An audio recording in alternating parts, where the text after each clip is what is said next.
ولا قوة إلا بالله العلي العظيم حسبنا الله ونعم الوكيل نعم المولى ونعم النصير أعوذ بالله من الشيطان الرجيم بسم الله الرحمن الرحيم الحمد لله الذي لا يبلغ مدحته القائلون ولا يحصي نعماءه العادون ولا يؤدي حقه المجتهدون ثم الصلاة والسلام والتحية والإكرام على المكي المدني القرشي الهاشمي الذي سمي في السماء بأحمد وفي الأرضين بأبي القاسم محمد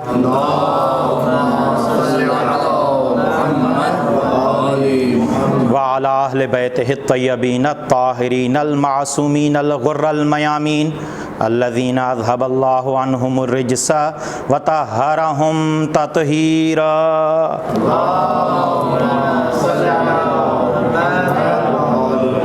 رحمة الله على محبيهم ولعنة الله على مبغضيهم من الآن إلى قيام يوم الدين أما بعد فقد قال الله تبارك وتعالى في الفرقان الحميد والقرآن المجيد وقوله الحق وهو أصدق الصادقين بسم الله الرحمن الرحيم أجعلتم سقاية الحاج وعمارة المسجد الحرام كمن آمن بالله واليوم الآخر وجاهد في سبيل الله لا يستوون عند الله إن الله لا يهدي القوم الظالمين صلوات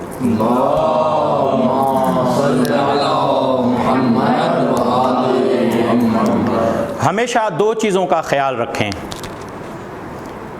ایک کسی پر ظلم نہ کریں اور دوسرا کسی پر ظلم نہ ہونے دیں۔